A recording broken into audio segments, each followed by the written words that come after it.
when we get a new transaction, it's so exciting. Yeah. I don't care if it's £12, £120.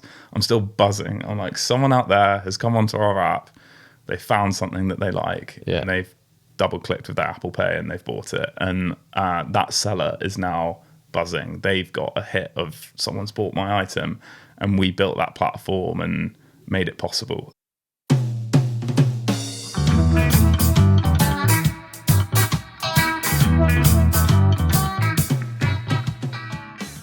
Thank you very much for tuning in to episode number 19 of Reseller Radio. We're here with James Pringle.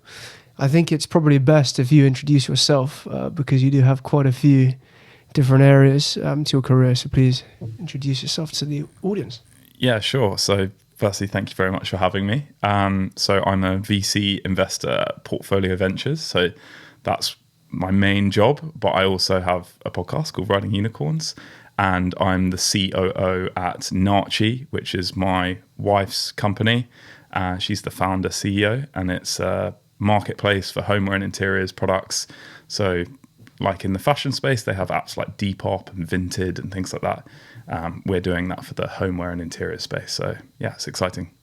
Very nice. I think it'd be really interesting just to take you back to the start of your career. Because I did have a look at your LinkedIn and you've done quite a few things. So I think it'd be interesting just to kind of hear about your first experience in working life in sales, and then how you kind of progressed to starting your own business. Yeah, sure. So I think that I've done things the hard way, really. I didn't come out of uni and go and work for a bank or a consultancy or a big flashy startup. I went and worked for a really small startup as first employee, and we never quite found product market fit, and it was really hard, and that was kind of good for me. It was a good hard learning experience of like trying to get better and better and better at sales and marketing and things like that through a lot of failure, essentially. We did have small wins along the way, like we got onto Seed Camp, which is one of Europe's top accelerator programs. So we were in Google campus surrounded by lots of other amazing companies, and that was a great experience in its own right. And I was doing that always with a view of launching my own business. And I had a company at university called Laugh Louder, which was an app where you could book live comedy tickets through your phone in like 2009. So it's quite early. And the booking systems just couldn't be integrated with, so it was never really going to scale.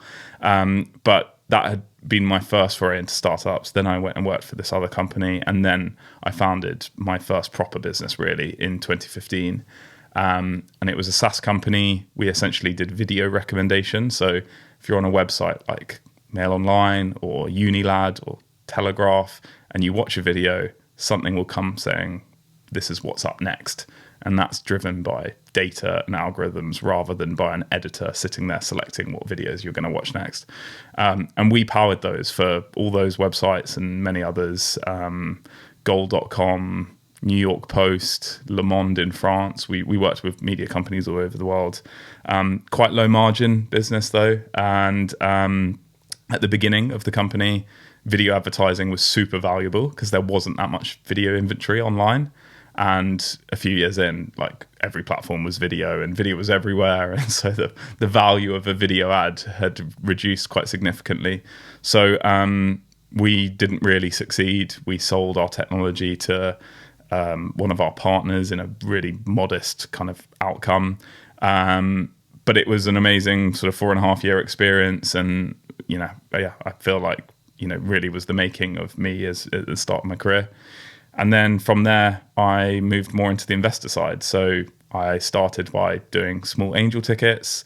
I then built an angel network called Pringle Capital, which still exists, where we syndicate deals and share them with other people that want to invest. And then that led me to launching my first VC fund, which was called Love Ventures. And I was a co-founding partner there with 2 other partners whose surname is Love, they're brothers. And that was amazing. That was the first time I really felt like I belonged in the startup space. I was now a partner at a fund, but I only stayed for fund 1. It just didn't quite work out with the brothers. That was the right decision. That was about a year ago. And then since then, I've just been doing Riding Unicorns, Narchie was founded, so I joined there and angel invested in that and kind of lead on product there. And yeah, Riding Unicorns was part of that change from being a founder to an investor. I wanted to launch a podcast and create some content around some of that experience and build my network and content around that. So yeah, it's kind of a long journey to sort of being someone that's now been in the startup space for about 12 years. Yeah, thanks for that. I think what stands out in that description of your career is definitely entrepreneurialism. So I was going to ask my first question, what is it about starting things or building things that drives you? What interests you about it? Yeah, so I think one thing I did get right and I was lucky with is that I knew very early that I wanted to start and run companies. That second bit is sort of you learn through experience, but I knew I wanted to start stuff. I'd read books as a teenager from Richard Branson and Lord Billamoria, who's the founder of Cobra Beer, and they really inspired me. And so as soon as I kind of got to university and realized that lectures don't take up all your time, I wanted to do something. And I didn't have an amazing idea. I just thought, I like going to comedy events, and I think it should be in a way that you can do that through your phone. So I just leaped at the first idea basically that came to mind and got stuck into it. But yeah, I think there are some people that really love starting stuff, and then there are people that like being part of established things. And I think you can only get good at starting stuff and then following through with it to success by doing it a few times, because it's really hard. Starting is hard, but it's not that hard. It's then finding something that really works and persisting and being consistent. And eventually it almost becomes boring. Like the starting bit's really exciting. You're going from zero to something, and everyone now knows that you're the CEO or whatever of this new thing. And then eventually it settles down into numbers and targets and things like that, and that can be a bit mundane, and you have to find the joy in that. So yeah, I think I knew I wanted to start stuff. I think I've learned how to run stuff better, and it's continuous learning. There's always more. It's interesting you're talking about running stuff there. I think a lot of people that will be watching this might have just started or thinking about starting a reselling venture or a selling online venture, and talking about the sort of the trough after the peak and getting through that. Do you have any other thoughts apart from finding the joy in it, or any? I think there are certain things within the role, the business, whatever, that are addictive. So for Narchie, when we get a new transaction, it's so exciting. Yeah. I don't care if it's £12, £120. I'm still buzzing. I'm like, someone out there has come onto our app. They found something that they like, and they've double clicked with their Apple Pay and they've bought it. And that seller is now buzzing. They've got a hit of someone's bought my item, and we built that platform and made it possible. So although there are lots of things within building companies that aren't super exciting, as long as there's that one thing that still kind of gives you the buzz, the excitement, I think you can do it for a long time. I remember with my company Suggestive, which was the video recommendation one, it didn't really work like that. There was never a time to get excited. We would spend months and months negotiating these big enterprise contracts. Then by the time they were signed, I knew they were happening anyway, because you've have like 20 interactions and lawyers and things like that look over it. So you never get that like, yes, I've got it. It's always like, they might do it. Oh, I think they're going to do it. And then like over a period of time, it eventually happens. And as soon as that's done, you're now doing onboarding. And onboarding is rubbish for any company, whether you're SaaS or consumer. Like, it's just hard and laborious, and you're trying to remove the friction, but you're trying to get the right information that you need to make it work properly. So onboarding is always terrible for most businesses. And then by the time they're live, you're back to square one with like 3 or 4 other companies. So I think SaaS sales, large enterprise sales is exciting in the sense that you're talking about big numbers, but you never actually get really a chance to celebrate. And I almost prefer the £12 sales through Narchie. I think that's like, it comes through more regularly, it gets you energized and excited, and you're getting a more frequent feedback loop of, I wonder how they discovered that item, like where did they come from, how did they find that item, what does that seller's profile look like that got them excited that they were a good person to buy from. And so you're constantly like in the product and excited about what's coming next. Has being a VC changed any way you approach running Narchie? Definitely. I think when Harriet first came up with the idea, so the context of why Narchie was created is Harriet's sister is one of the top Depop influencers in the world, basically. She's a big Depop influencer. So we had that context, and Harriet just, asked a simple question: why is there not Depop for homeware and interiors? And so that's where the starting point came from. But then immediately I was kind of wearing a VC hat. So let's look at the pros and cons of fashion versus homeware and interiors, because it's worked in fashion. Depop's been acquired for $1.6 billion by Etsy. Okay, it was a crazy valuation multiple at peak times, but still they did it. So how do we do that, and what assumptions do we need to make for that to be true as well? And the starting point is homeware and furniture interiors has much higher average order value. So that's really good.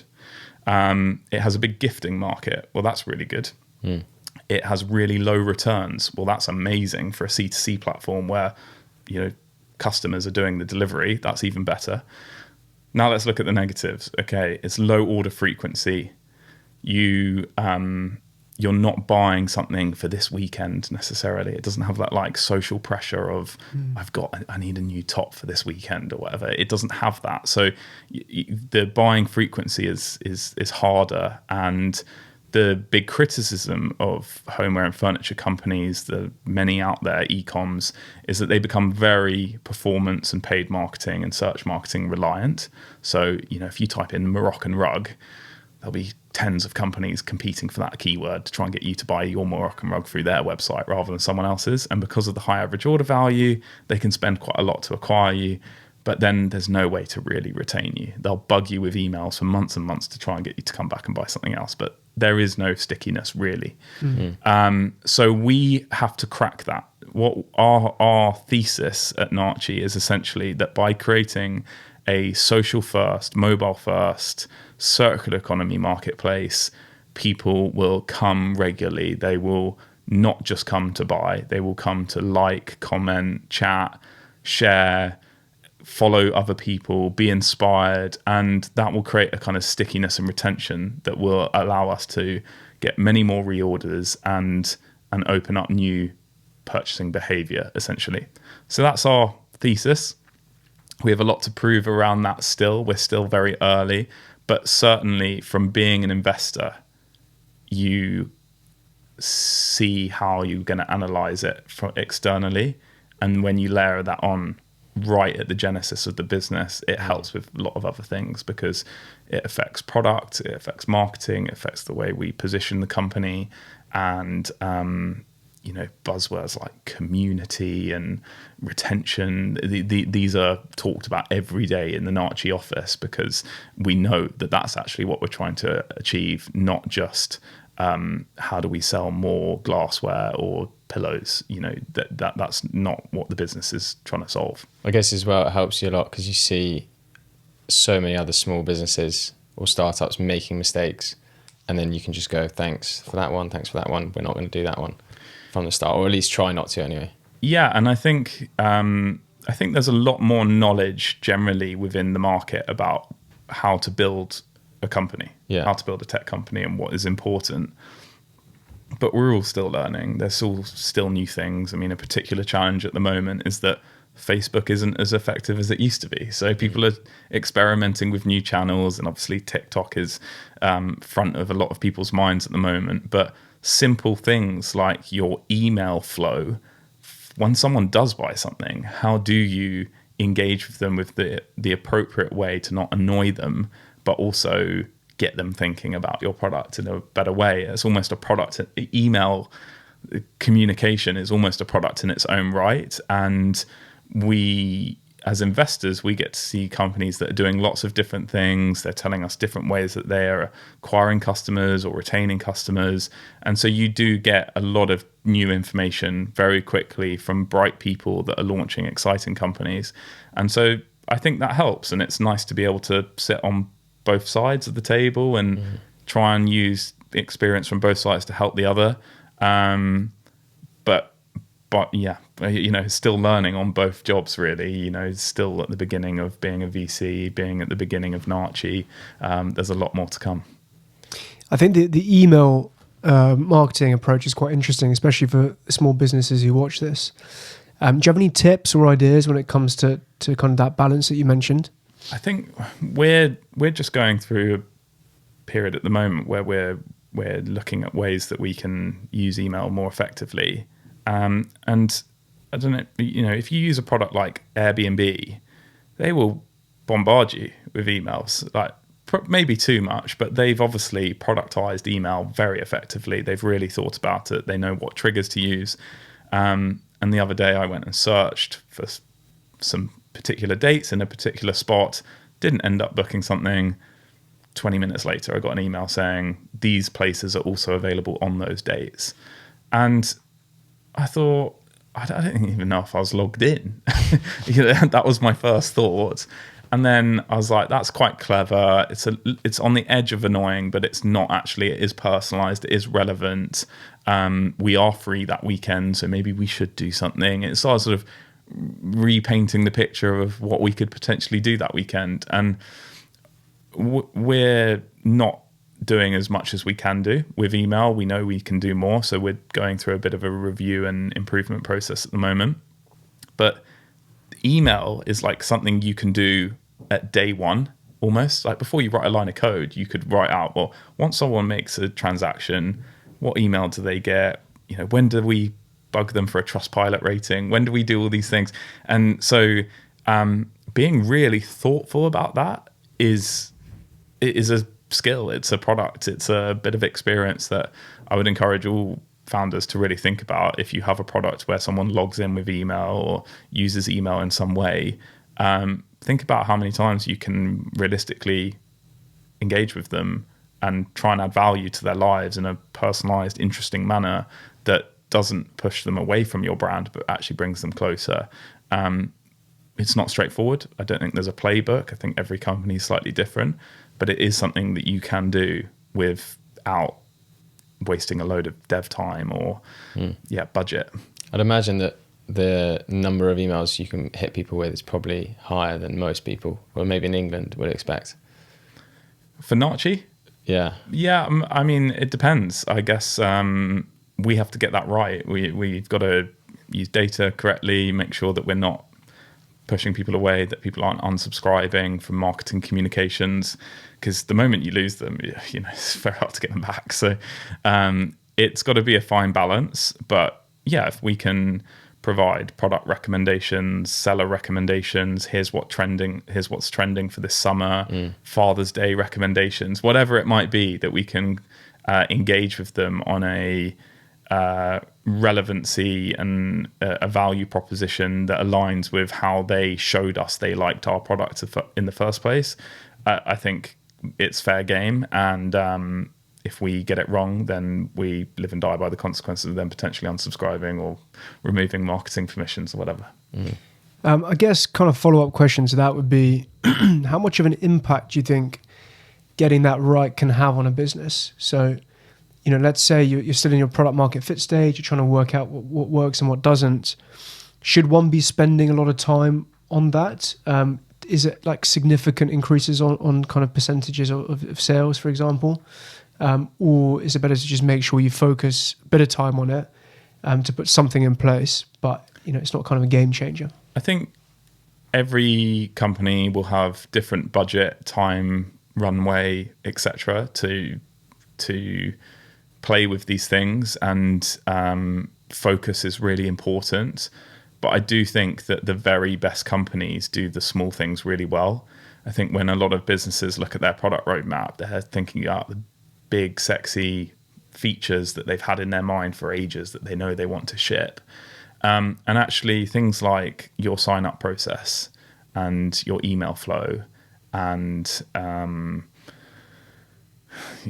button positioning and little things like that can actually have an impact. I think it's okay to not obsess, and don't let perfection get in the way of progress is something we're trying to get right as well, because you can get really into the weeds, and how much of an impact will it have if we've only got 50,000 users? Is it going to have an impact? Wouldn't it be better to focus on just getting to 100,000 users before we start worrying about whether we're sending them 7 or 8 emails? Like, we don't want to get into that problem, but I do think that things like sign-up process and email flows are maybe underappreciated by product managers and founders, who usually are the product managers at the beginning. So I think it can have a really big impact. That makes sense. I think it'd be interesting to know just the plans for Narchie, from a product roadmap perspective, and also any other kind of interesting things you want to add. Yeah, so I think what we've done well so far is we've validated that we can attract and retain supply very well. So we have a growing list of sellers on the platform. We have more variety, more content, more items, more interesting things, better quality, bigger range of value. We've got amazing supply joining the platform every day, and that's really exciting. And so we've proven that there are lots of people selling homeware online, and we can acquire them cheaply and get them on board and get them attracted to our proposition. So I think that's what we've done well. I think what we need to prove to kind of unlock more venture money and go to the next stage is that we can create this high retention model on the buy side, and that people will come and transact and continue to transact through Narchie as opposed to somewhere else. And so as part of that, we're doing a few things. We've just released a new way of filtering items. So pre or post search, you can now filter by price, free shipping, category, which room the item would go in, lots of different ways. And that has undoubtedly helped already. We've had more sales in the last 2 weeks as a result of that, and from lots of different sellers as well. So we know that we're pushing discovery into different corners of the app, which is good. So that's kind of one thing that we've done. What we've got next is you'll be able to submit an offer. So sometimes sellers overprice things because they're testing the water, but they rarely come back and reprice the item. So we're launching a new submit an offer button where you can say, well, it's listed for 60, but I'm going to offer 45. And then with just a couple of clicks, the seller can approve, decline, or counter that offer. And I think that makes the product more interesting for buyers. It makes it more fun, makes it feel like you've got more of a deal. So we're excited about that coming in the next couple of weeks. Then we'll be adding things like trade accounts. So if you're in a low frequency market, how do you, which subsector of that audience are high frequency? And in ours, it's interior designers. So they buy a lot of stuff. They buy regularly. And when they've got a project on, they might need 10 items. So how do we tap into that audience and get them to use Narchie for sourcing? My sister's an interior designer. She runs Pringle Interiors. So we have great context there of how it works and what they need for that to be a really great product. So we'll be launching trade accounts in, probably a couple of weeks after submit an offer. So you can request to become a trade account, and then you'll only see trade pricing. And it's quite simple. We just ask sellers to create a retail price and a trade price, optional trade price.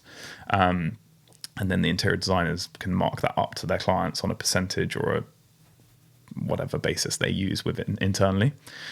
So that will be good. That will again create new buyer behavior. And then after that, we're going to be doing a bit more of a focus around gifting. So homeware is a big gifting market. So how do we really communicate that through the product? So when you buy something, ask a simple question: is this a gift? If it is yes, then open up a text field where they can add a personalized message. Offer gift wrapping for certain sellers if they want to offer it. So it's like productizing that behavior. And if someone comes and buys something that's not a gift, but they see, is this a gift? They will then think, oh, I didn't think about that. This is a gifting platform. Yeah, I should buy something to say, thank you for having me this weekend, or whatever it might be. And with just a couple of clicks, I can get a really nice jug sent to that person's house. And isn't that lovely? So, it's about trying to focus on creating those behaviors that are already existent, but that maybe aren't happening on Narchie. And we have the inventory. So how do we create that on Narchie?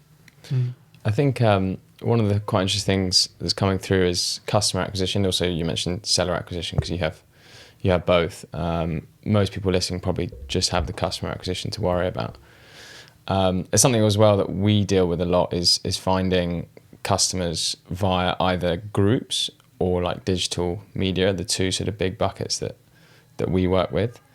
Obviously, digital advertising, Facebook, as you said, is getting a lot more expensive. Instagram is as well. I'd be interested to know your thoughts, especially given how well you said the seller acquisition has gone, how you balance between just straight digital advertising and optimizing that, and then going via like alternative routes, whether that's social media groups or other groups where people hang out, or maybe slightly more analog ways of finding those sellers or those customers. Yeah, so I think customer acquisition is a really important thing. I think it's something that keeps every founder awake and trying to work out, how do I tap into some more distribution? How do I get more people to see my brand, engage with my product, and become a customer? I think it's really hard at the moment, in all honesty. I think even the sort of D2C brands, their sort of playbook is unraveling slightly. I think there are still proven models, like if you're consumer facing, then £5, £10 off your first order, £5 for referring a friend, all those types of things can certainly help. For Narchie, we are very lucky that Harriet, her expertise is in PR and influencer and earned media, so we're really good at that. So we get a lot of press coverage. We partner with influencers. Harriet is a judge on interior design competitions. She's a columnist for some publications. So we do stuff that doesn't cost money to try and get that. Andrew Chen calls it the cold start problem, get the first initial customers. Obviously, as part of that, we want to layer in more paid stuff, but we're being very selective over that at the moment, because we know we can go down that route. We know we can do more of that, but what we're trying to do is be the home and interiors company that doesn't do that, that doesn't compete for Moroccan rug as a search term. So we will do more of that in the future, but with the current state of venture funding, extending runway, being smart, trying to find ways to acquire customers cheaply or freely or in a very effective way, we're using methods that we know we're good at. So leveraging Harriet and her team and her expertise to try and find ways to get the name out there. Yeah, it's interesting that talking how essentially you've got an unfair advantage with that side of the seller acquisition, which, as you know, as a VC is very important. Yeah, I mean, that's Harriet's edge as a founder. Yeah. Before she founded Narchie, she ran a PR and influencer marketing agency that specifically focused on growing sustainable brands. And she said, I want my own sustainable brand.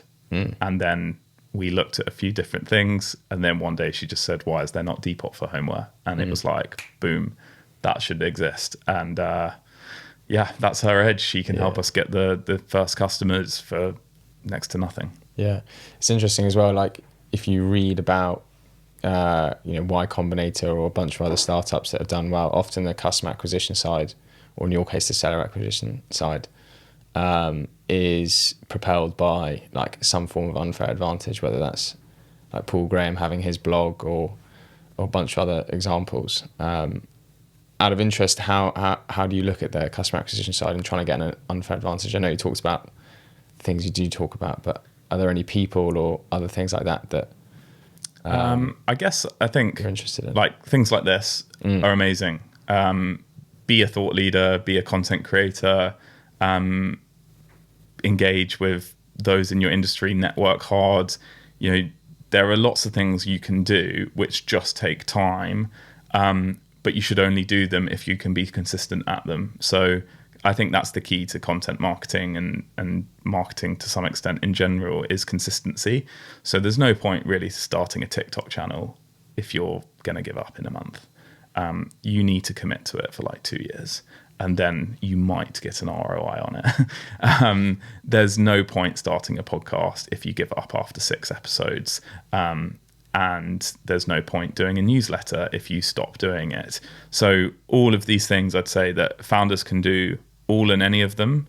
They should really consider which channels they're going to stay focused on, stay consistent with. They have the right skills internally to execute on those regularly and iterate and improve and make it better as a product. So if your team are amazing at paid social, just lean into that and be consistent with it, and then layer on something else that again that you can stay consistent with. If for Narchie, we're really good at PR and influencer marketing, so we're focusing on that really. For me as a VC, I don't really want to ever do video, but I love doing a podcast and I know I can be consistent at it. Could it be 10 times better? Probably. Are we going to go down the route of Diary of a CEO and film it all in a studio? Probably not, because it's going to be really hard to get Hector and I and a unicorn founder in the same room consistently. So we should park that as a dream and do something else that we know that we can be consistent at. So I think with all of this stuff, it is about thinking, what can we do that we can do well? Strengths. And exactly. And stay consistent with. That's interesting. I just wanted to bring you back to your first working experience where you said that product market fit was never found. Could you diagnose that a little bit for us? Why do you think it wasn't? Yeah, so the company was called Match Chat, and the team have all gone on to do really well. So I think it was genuinely a really amazing experience. James is the founder of Sanctus, which is a big mental well-being brand. George, his co-founder, also works with Sanctus. Nabil is now the CTO of Le Salon, which is a successful beauty wellness booking platform. So we had a really good team, but we were really young, and we were working on a product which was essentially started out as a sports social network. Sounds like a fun, great idea, but actually all the sports conversations happen alongside all of the influencer and food and other conversations on platforms like Twitter, Facebook, Instagram, TikTok. So the world doesn't need a sports social network, unfortunately. So that didn't quite work, but we built some cool tech. So we pivoted into comments and poll widgets and things like that for sports websites. So we worked with TalkSport and Goal.com and other websites where we would power a poll saying who's more of a predator, Drogba or Luis Suarez. It was back at that time. So those two, and then you'd click on which one, and then it would come up with an Adidas Predator ad. It was stuff like that. It was actually quite cool, and actually there were some successful companies that came after us, but we were small. None of us were advertising experts, but we ended up basically becoming an advertising tech company. And so we were going into meetings with people like Adidas, and we didn't know about IOs or RFPs, or so an IO is an insertion order. It's basically like I'm going to pay you to do some advertising. An RFP is a request proposal form, so like we want to give you some advertising budget. We didn't know about any of these things. We didn't really know about CPMs, which is cost per mil, so cost per 1,000 views. We didn't know about any of this stuff, so we were on the fly trying to learn how to sell it, as well as trying to build something that people would actually want. And at the same time, our client was essentially dying. These independent media companies were struggling to work out, should they be on Facebook? Should they not be on Facebook? How do they monetize traffic? What do we do about mobile? We can't put big banners on mobile. So are we going to put our big banners on a mobile screen? Like, they had so many problems going on that polling widgets and comments were at the least of, low down their priority list. I think that's a good lesson for all founders, is what's nice to have and what's need to have. How do you become critical to your customer?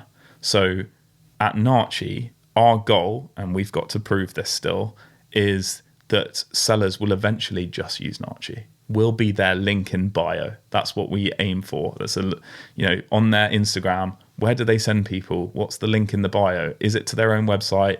Is it to Etsy? Is it somewhere else? We want it to be Narchie. We want it to be their Narchie link. It's ambitious. We might get bundled into a link tree sometimes, but we need to be in there. And that at that point, we will have validated that we're critical to their income and who they are and what they're doing. And we know that that's our kind of internal mission, is that that's what we want to do for our sellers. If we don't achieve that, we will not be critical to them. They will be selling across multiple platforms. They'll have their own website. We won't really achieve our goal. So I think it's always helpful. And as an investor, we also think about this. Are their clients obsessed with their product? Is it critical to their clients, or is it just we signed up as a trial and it's kind of interesting, but vitamin versus antibiotics, I think. Yeah.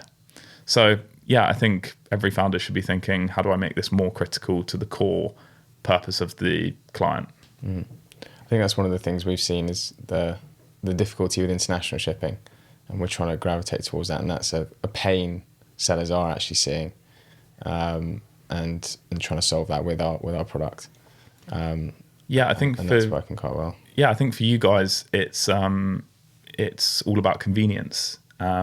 Ultimately, there is, things like Google where you can go and find information, but you guys are packaging up and putting it all in one place and making it really easy for a seller to go, I want to ship this from A to B, and I want to know the greenest, the fastest, and the cheapest way. And I want that all in one place, and I want to be able to compare it all on one screen and make it super easy. And I think that's amazing. And as soon as they go, but I can't ship internationally, you'll break that kind of convenience cycle. So 100%, it's got to be in there. It's got to be in there, because that is their mindset. They're looking for convenience, and it's critical to that experience. I can imagine, and you'll crack it. Thanks. I can imagine shipping internationally. The bigger stuff, homeware, is a complete nightmare. So we're UK only at the moment. Yeah. So we haven't had to cross that bridge yet. We do have a wait list for international markets, which is quite fun. I think we can support international payments really easily because we use Stripe. Yeah. But international shipping is going to be harder. There will be different pricing for international and local shipping. We don't allow pickup, so everything is shipped to some extent. So hopefully you guys can help us. We'll try our best. Yeah. All right. Well, look, I think that's all of my questions. For me, I'm all good as well. Yeah. Nice. Well, look, thank you very much, James. Appreciate you coming on. My pleasure. It's the been best. really great. Thank you very much for having me.